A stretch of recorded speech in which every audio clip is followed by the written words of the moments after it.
Well, retail sales data are disappointing. We thought they might be a little bit lower, and they're a lot bit lower. Retail sales on a headline basis down by 0.6%. The forecast was for a 0.1% rise. Retail sales ex-auto down 0.3. Retail sales ex-auto and gas down 0.2. Now, of course, gasoline prices were lower during the month.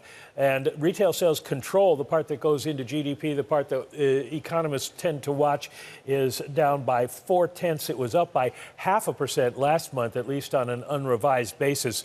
So we're going to have to check in to see where the weakness is in this, but it's definitely a disappointing report, and it may add to some of the do not raise rates thoughts that people are having on Wall Street right now. Yeah, Mike, I'll let you dig through some of the details and just give you a read of markets. You can see equity futures still positive pretty much across the board. You are seeing not necessarily some sort of read through in terms of negativity. In fact, if anything, a more positive, up 0.1% in the S&P futures, NASDAQ up 0.25%, Russell 2000 now turning just marginally positive. 2s, 10s, and 30s a little bit more interesting. As Mike was saying, giving a little bit more heft to the idea that this Fed can remain on hold. Now we're looking at that 2-year yield lower by 4 basis points, 4.0999%. Are we going to see these yields fall below 4% once again before that September meeting? 10-year yields lower by almost 2 basis points, 4.63%. But notably, the steeper yield curve, 30-year yields still elevated at 5.22%.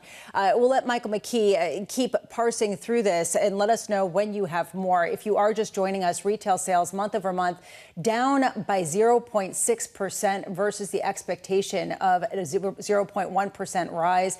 When you take a look at the control group, down 0.4%. The expectation had been an increase of 0.3%. And added to this, there was a downgrade to the June read. 0.4% the revision was rather than 0.5%. Just want to bring in Aditya Bhave of Bank of America, who has been sticking with their 75 basis point rate hike call for this year. Aditya, does this change anything for you based on this data? So it doesn't. We were expecting July retail sales to be soft. The control group actually came in slightly stronger than what we were expecting. We had a very weak number. This is the signal from the BAC card data. But the strength of that data is that it also tells us the intra-month trajectory, and then going into August, it tells us what happened. So basically, you had a dip at the start of the month, which is consistent with the pull forward of Prime Day into June, as well as the heat wave right around July 4th weekend. And then a recovery going into the end of the month. And by the first week of August, actually, you're seeing year-over-year spending numbers that are very similar to the very strong numbers that we saw in May and June. So this really looks like a one-off. It looks like a blip. I would just look through it. Well, Aditya, stay close. Mike has a bit more. Michael McKee, you've been parsing through the numbers. What jumps out to you as the reason for this disappointment?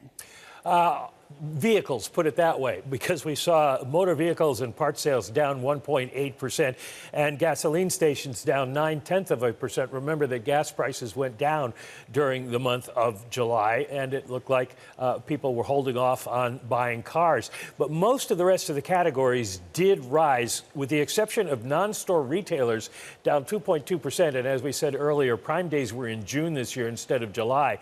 So you can understand why that happened. But you have strength in clothing, up 1.9%, which is probably the beginning of back-to-school season. General merchandise stores were up by 0.3%, and electronics was one other weak area, down 0.5%. But building materials up 0.3%, health and personal care up 0.7%.